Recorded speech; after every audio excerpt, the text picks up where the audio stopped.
주인공은 지쳐 있습니다.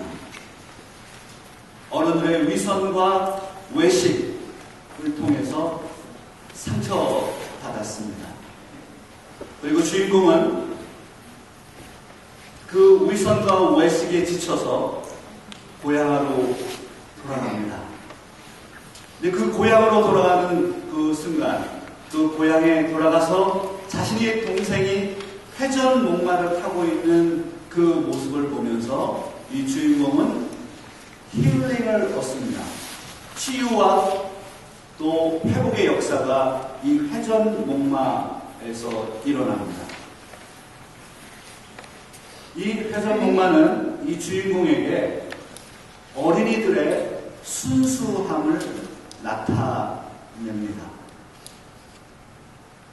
그리고 주인공은 말합니다. 나는 어린이들이 뛰어놀 수 있는 호밀밭의 파수꾼이 될 거야 라고 말합니다. 이 주인공은 홀든 콜필드라고 하는 인물입니다.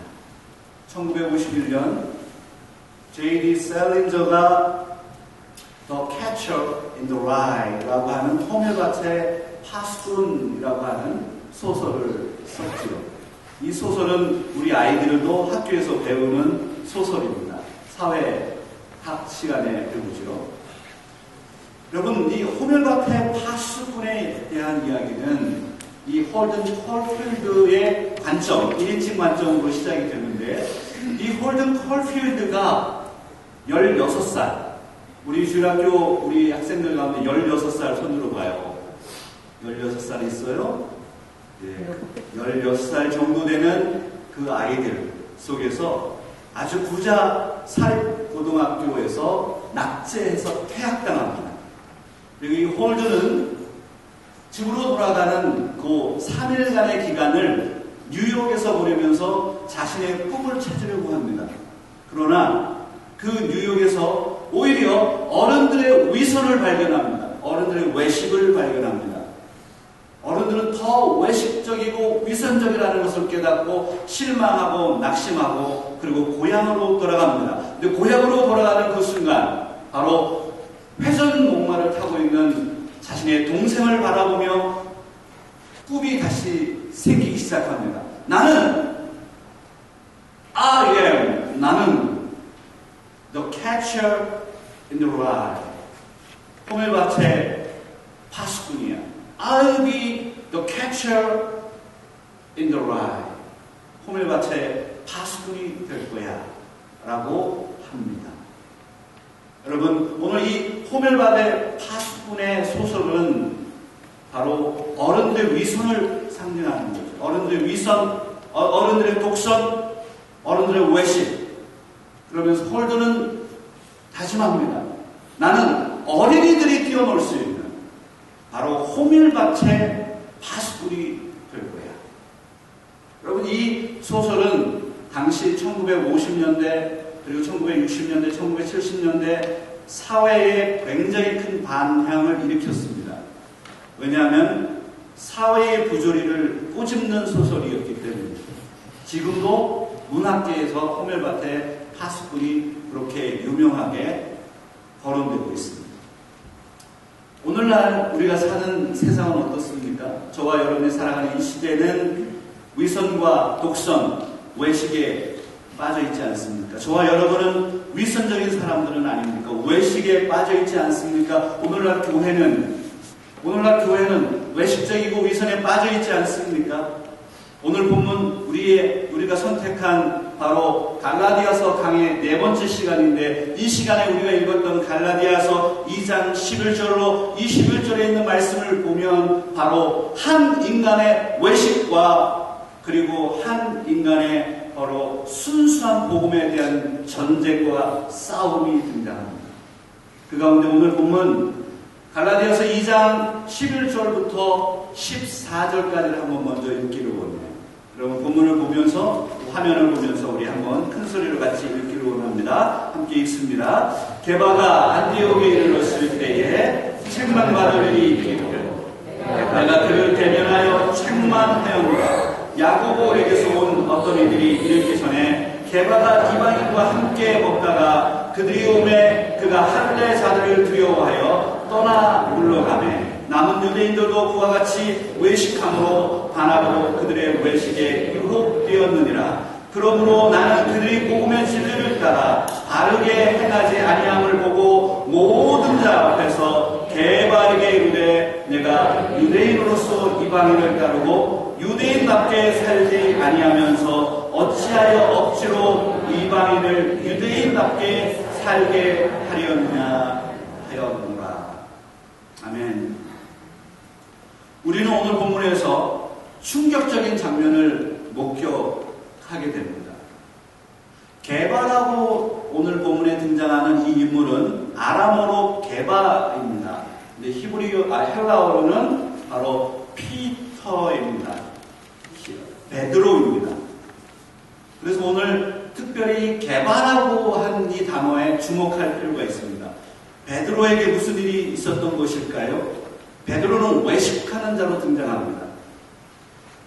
베드로에게 어떤 일이 있었던 것이죠? 베드로가 안디옥이라고 하는 곳에 머물렀던 기간이 있습니다. 정확하게 베드로가 언제 안디옥에 있었는지는 명확하지가 않아요. 그러나 학자들의 연구에 의하면 사도행전 12장에 보면 베드로가 헤롯 왕이 기독교인들을 박해하는 그때가 사도행전 12장에 등장합니다. 그리고 감옥에 한번 들어간 적이 있죠. 그 감옥에서 풀려난 때부터 사도행전 15장에 바로 예루살렘 총회 있을 때까지 그 기간 어간에 베드로는 안디옥, 수리아 지역 안디옥에 방문한 적이 있습니다. 그때 안디옥에서 무엇을 했을까요? 베드로는 예수님의 수제자 베드로는 그 수리아 안디옥에 가서 복음을 전했을 것입니다. 당연하게 복음을 전했습니다. 이방인 지역입니다. 이방인들과 만나서 복음을 전합니다. 베드로는 그래서 이방인들과 함께 만나서 먹고 즐겼습니다. 이방인들의 음식을 당연히 먹었을 것입니다. 그런데 문제가 무엇이냐면 안디옥에 예루살렘의 야고보의 형제들, 그러니까 예루살렘의 유대인들이 찾아온다는 소리를 듣고 베드로가 어떻게 해요? 그 자리에서 벌떡 일어나서 이방인들을 남겨둔 채 떠나버립니다. 그 자리에서. 그 사건은 바울에게 있어서는 굉장히 중요한 사건이었습니다. 바울이 보기에는 베드로의 이 행동은 위선적인 행동이었고 외식하는 자의 행동이었기 때문에 그렇습니다. 베드로가 여러분 이방인에게 복음을 증거하면서 이방인과 함께 교제하면서 식사를 했는데 그때는 괜찮고 자신의 동족인 유대인들이 온다고 하니까 유대인들이 자기를 비난할 것을 두려워해서 그 자리를 떠난 것이죠. 여기서 바로 복음의 순수함이 깨지게 된 것입니다. 그 부분을 바로 바울이 오늘 본문에서 지적하게 됩니다. 안디옥은요, 당시 2000년 전에 예수님 돌아가시고 바울이 활동했던 2000년 전에 안디옥은 25만 명이 모였다고 알려져 있습니다. 25만 명. 우리가 살고 있는 임페리얼 카운티는 18만 명 정도가 지금 살고 있습니다. 우리가 살고 있는 임페리얼 카운티보다 더 많았어요. 그러니까 안디옥은 로마가 지배하던 당대 2000년 전에 안디옥이라고 하는 지역은 세 번째로 규모가 큰 도시였습니다. 그곳에 유대인들이 10%가 살고 있었습니다. 유대인들이 2만 5천 명 정도가 살고 있었어요. 유대인들에게 바로 베드로는 위선자였고 더 충격적인 것은 베드로는 이방인들에게 더 위선자의 행동을 했던 것입니다. 여러분, 그럼 오늘 본문에서 베드로가 이방인과 함께 식사를 하고 있었다라는 것은 어떤 의미가 있는 것입니까? 이방인과 식사를 하는 게 오늘 본문에서 왜 이렇게 중요하게 등장합니까?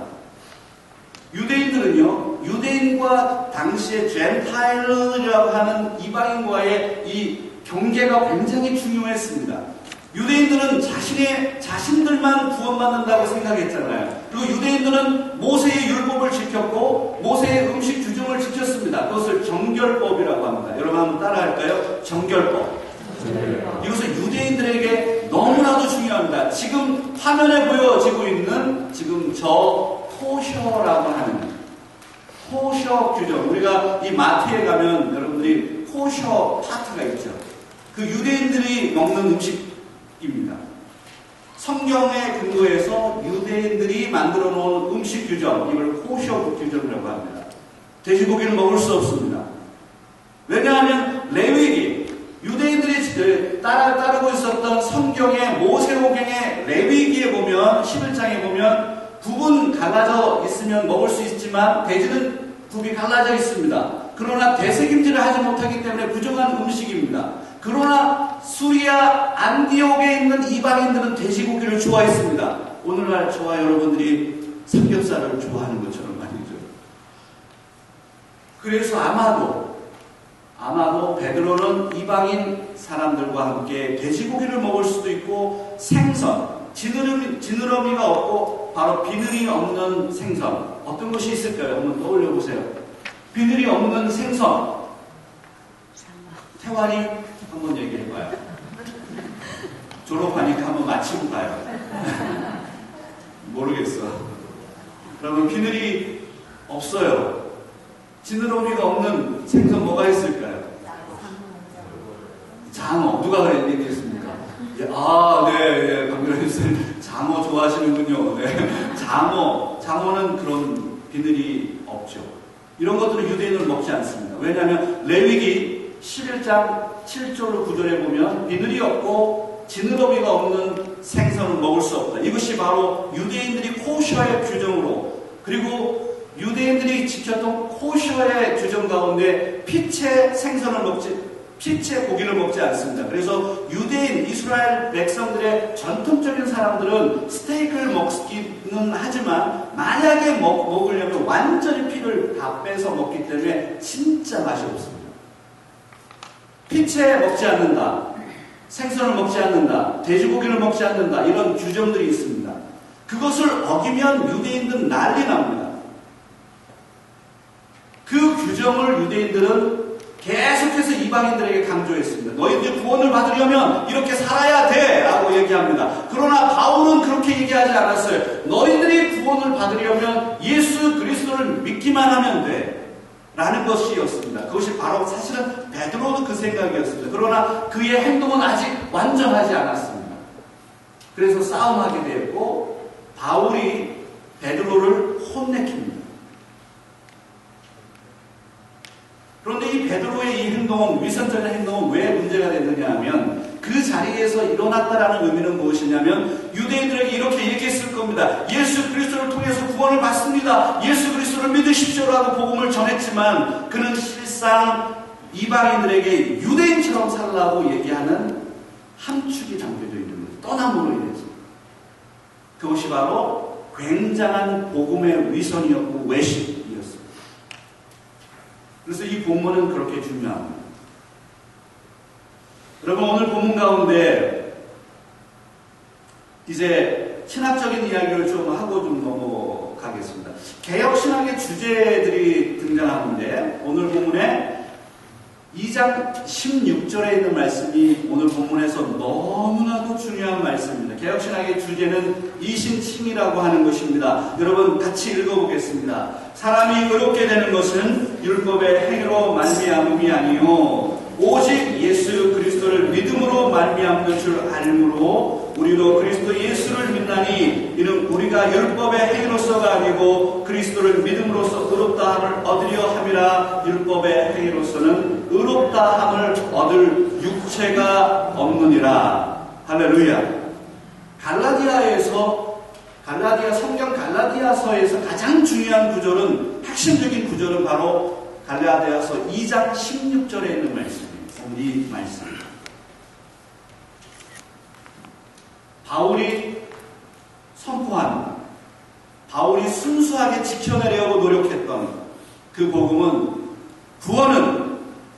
구원은 유대인의 율법의 행위로 징계로 받는 것이 아니라 율법을 지킴으로 인해서 할례를 행하거나 음식 규정, 코셔의 규정을 지키는 것으로 받는 것이 아니고 구원은 오직 예수 그리스도를 믿는 믿음으로 받습니다 라고 하는 바로 이 칭이 Salvation by faith alone. 구원은 오직 믿음으로만 받습니다. 사도 바울이 계속해서 끊임없이 지켜내려고 했던, 노력했던 바로 그 복음은 바로 그리스도에 대한 믿음이었습니다. 어떠한 것도 첨가시키지 않고 인간의 노력으로 구원받는 것이 아니고 인간의 행위로 구원받는 것이 아니고 율법을 지켜냄으로 구원받는 것이 아니라 우리의 구원은 오직 하나님의 은혜 안에 있고 우리의 구원은 오직 하나님, 바로 하나님이 세워놓으신 예수 그리스도의 십자가의 사건을 믿는 믿음으로만 받습니다 라고 하는 것이 사도 바울이 전했던 복음이고 500년 전에 종교개혁자 루터와 칼빈이 믿었던, 그래서 교황권과 싸워서 개신교를 만들어냈던 신학이고 바로 오늘날 우리가 따라가야 할 신학입니다. 갈라디아서가 그렇게 중요해요. 오늘 갈라디아서 2장 16절에 있는 말씀에 보면 세 가지 중요한 걸 풀어나가야 되는데요. 여러분 이제 제가 한 5분 정도 굉장히 중요한 신학적인 얘기를 할 거예요. 양옆에 있는 분들하고 한번 손을 붙잡고 얘기합시다. 졸지 맙시다. 졸지 맙시다. 정신 꼭 붙잡고 있읍시다. 여러분들 얘기하시고 5분만 저에게 정신을 집중해 주세요. 갈라디아서 2장 16절에 있는 본문을 화면으로 띄워주세요. 그리고 거기에 세 가지를 해결해야 되는데 의롭게 되다라고 하는 단어입니다. 의롭게 된다라는 것은 무엇을 의미합니까? 의롭게 된다. Be justified. Man is justified. 사람이 의롭게 되는 것. 여기서 수동태로 번역이 됐습니다. 사람이 의롭게 되는 것. 이 의라고 하는 단어. 이 디카이오라고 하는 이 단어. 그리고 우리 화면을 좀 옮겨주세요. 의롭게 된다라고 하는 의미가 도대체 무엇일까? 의롭게 된다는 의미가 무엇입니까? 바로 이 의는 바로 하나님께서 우리를 구원해내신, 너는 의로운 사람이라고 이야기하는 법정적인 이야기입니다. 법정적인 이야기. 그러니까 하나님이 심판자입니다. 심판자가 서서 재판관으로서 하나님이 바로 이 피고에게, 원고에게 얘기합니다. 너는 의로운 사람이야. 너의 모든 죄는 사함받았어. 땅땅땅. 너는 의로운 사람이야. 라고 하는 법정적인 단어라고. 그게 바로 의라고 하는 단어입니다. 의롭게 되다. 그리고 두 번째, 율법의 행위라고 하는 단어가 나와 있습니다. 율법의 행위가 무엇입니까? 율법의 행위로는 구원받을 수 없다라고 했을 때 이 율법의 행위가 무엇이냐? 이 부분은 신학자들이 굉장히 디베이트를 하고 있는 부분입니다. 이 두 번째, 집사님 제 그 노트 좀 올려주세요. 왜냐하면 이제 성도들이 좀 보는 게 좋겠습니다.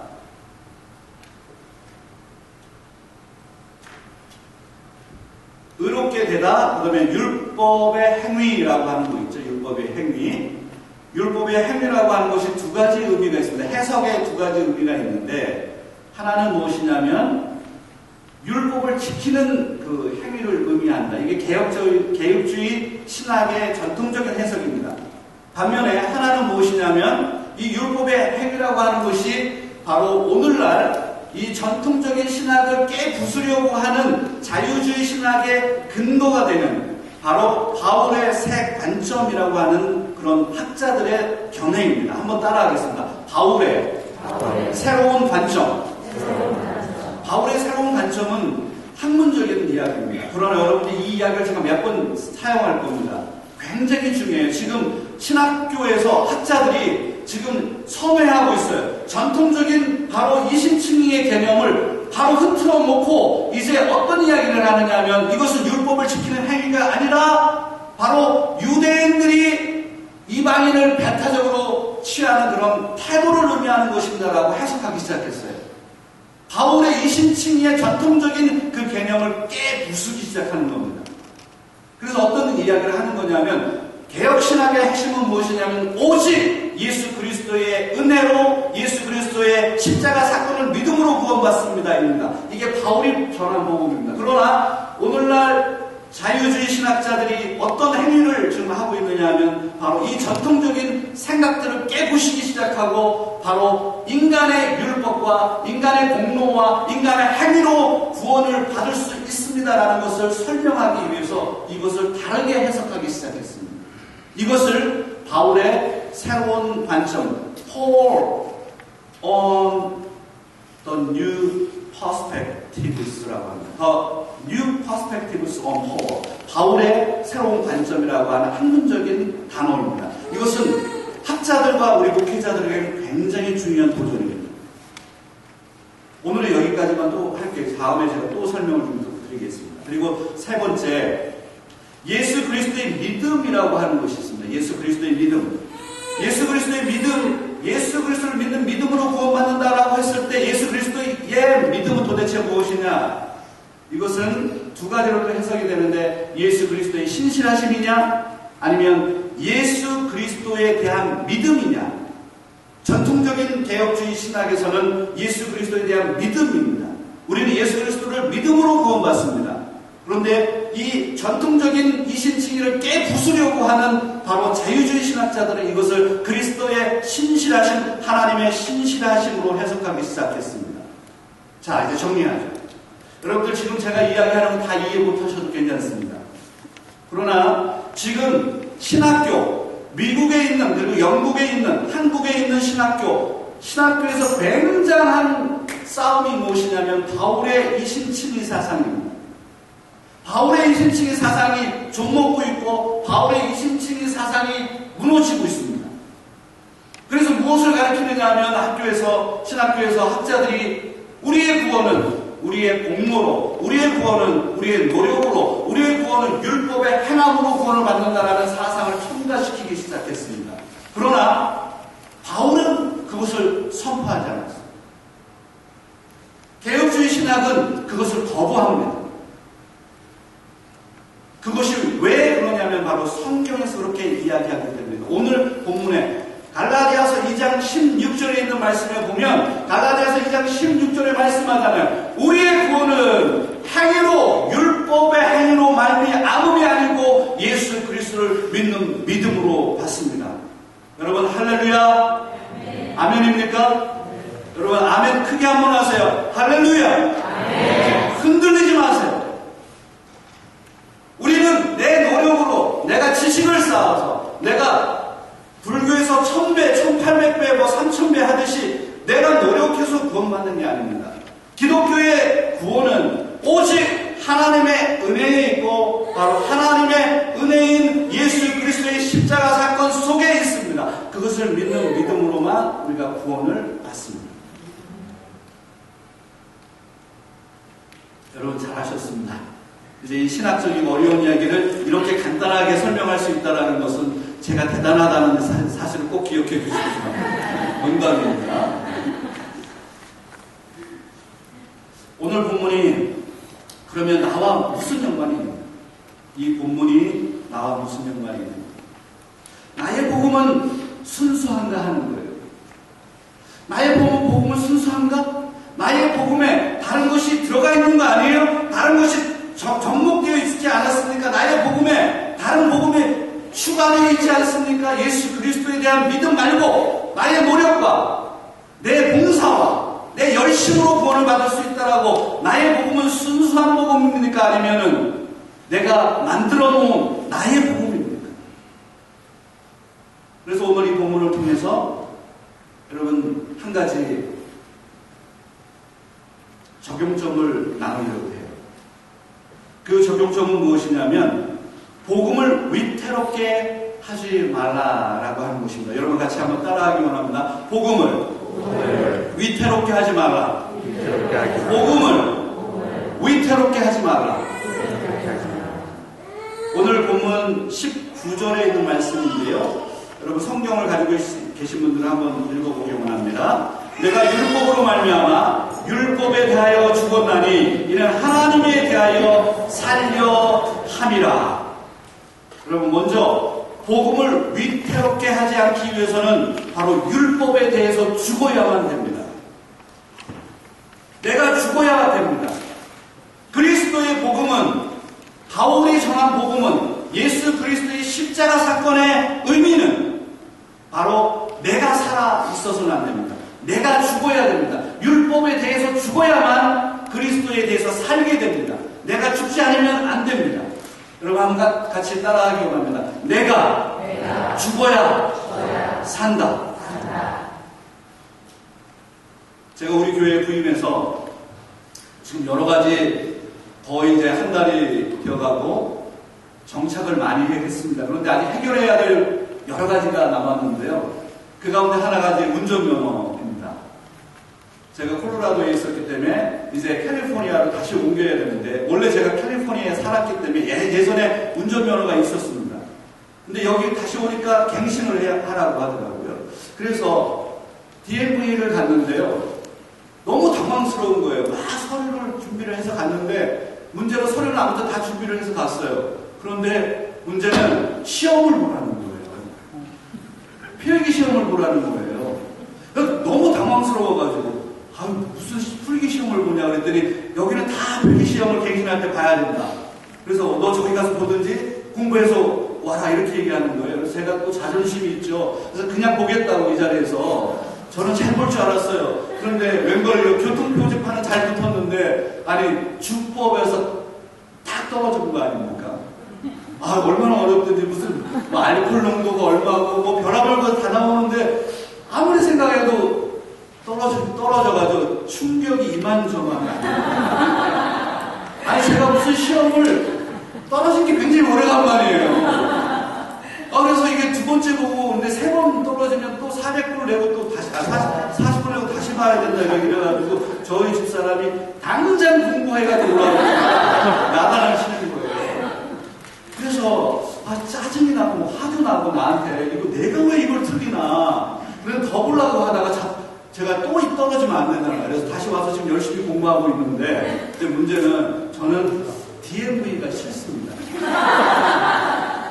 일단은 DMV에 가면 이런 컴퓨터 목소리가 나와요. Now 22, window number 6. 저는 이 소리가 아주 싫어요. 이 DMV가, 그런데 생각을 해보면, DMV가 무슨 잘못이 있습니까? 내가 잘못한 거예요. 안 그래요? 내가 공부 안 해놓고, 화를 DMV에다가 막 짜증을 내고, 막 사람들이 친절하느니 안 하느니 제가 아내한테만 그런 얘기를 하고 온 거예요. 내가 공부 안 하고 떨어지고. 그럼 오늘 우리의 삶이 마치 그거예요. 내 자신, 나를 들여다봐야 되는데, 자기가 죽어야지 되는데, 내가 자꾸 살아있으니까 내가 잘난 줄 아는 거예요. 하나님 안에서도 내가 잘난 줄 알고, 고개를 뻣뻣이 들고, 내가 무슨 대학을 나왔느니, 무슨 어디 회사를 다니느니, 내 배경이 어떻느니, 여러분, 그게 하나님 앞에서 무슨 소용이 있습니까? 하나님 앞에서 서울대, 이대가 뭐가 중요해요? 하나님은 서울대 콧방귀도 안 낍니다, 여러분. 하나님에게 그게 뭐가 중요해요? 그런데 우리는 자기가 잘났다고 자꾸 고개를 처음에 올리는 거예요. 복음은 바로 자기가 죽는 겁니다. 복음은 자기가 죽어야 되는 거예요. 그래야 율법에서 죽어야 그리스도 안에서 사는 것입니다. 여러분, 복음을 타협하지 말라 그랬습니다. 그래서 두 번째 위로의 마지막 적용은 무엇이냐면 그리스도와 더불어 살라는 것입니다. 갈라디아서 2장 20절에 있는 말씀이에요. 이 부분은 굉장히 중요한 말씀입니다. 같이 읽겠습니다. 내가 그리스도와 함께 십자가에 못 박혔나니 그런즉 이제는 내가 사는 것이 아니요 오직 내 안에 그리스도께서 사시는 것이라. 이제 내가 육체 가운데 사는 것은 나를 사랑하사 나를 위하여 자기 자신을 버리신 하나님의 아들을 믿는 믿음 안에서 사는 것이라. 할렐루야. 이 말씀 너무 좋은 말씀. 정말 이 말씀 암송하고 가슴에 붙이고 다닐 만한 하나님의 말씀. 내가 그리스도와 함께 십자가에 못 박혔나니 그런즉 이제는 내가 사는 것이 아니라 사는 것이 아니라 내 안에 그리스도께서 사시는 것이다. 그럼 우리가 지금 사는 게 내가 사는 게 아니에요. 여러분, 나이가 들면 들수록 겸손해져야 돼요. 나이가 들면 들수록 벼가 고개를 숙이는 것처럼 나는 아무 존재가 아니고 내 안에 사는 것은 내가 사는 게 아니고 그리스도께서 사신 것.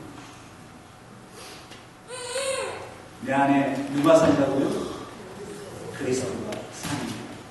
근데 이 그리스도가 살게 하려면 내가 죽지 않으면 안 돼요. 우리 안에 있는 고집, 아직, 나이, 전통, 꼰대의식 다 버리십시오. 다 버리십시오. 십자가에 못 박았습니다. 한 주간의 삶 속에서 여러분들이 얼마나 힘드셨습니까? 직장생활 하시고 하루에 15시간씩 일하시고 이민자의 외로움을 견디시고 저도 너무너무 외롭습니다. 제가 늘 얘기하잖아요. 외롭다고. 외로운 걸 어떻게 해요? 우리는 외로운 존재예요. 그렇게 연약한 존재예요. 근데 여러분 기억하셔야 돼요. 우리를 살게 하신다고. 그 외로움 속에서 살게 하시고 나의 고통 속에서 살게 하시고 나의 그 험한 인생 가운데 나를 살게 하시는 것은 내 의지, 내 잘남이 아니고 내 안에 사시는 그리스도라는 사실이죠. 오늘 한 주간의 삶을 또 살아내실 텐데요. 여러분의 삶의 현장에서 그리스도와 함께 승리하는 여러분들 다 되시길 주의 이름으로 축원합니다.